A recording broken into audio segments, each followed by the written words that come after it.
সংসারে অমঙ্গল দূর হয় আর কি হয় অতিরাই বৃদ্ধি হয় আর কৃষ্ণ চরণে শুদ্ধ ভক্তি হয়।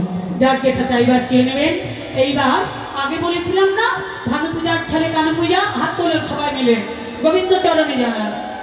হে কৃষ্ণ করুণা সিন্ধু দীনবন্ধু জগৎপতে গোপেশ গোপিকাকান্ত রাধাকান্ত নমস্তুতে। হে কৃষ্ণ করুণা সিন্ধু দীনবন্ধু জগৎপতে গোপেশ গোপিকাকান্ত রাধাকান্ত নমস্তুতে। হে কৃষ্ণ করুণা সিন্ধু দীনবন্ধু জগৎপতে গোপেশ গোপিকাকান্ত রাধা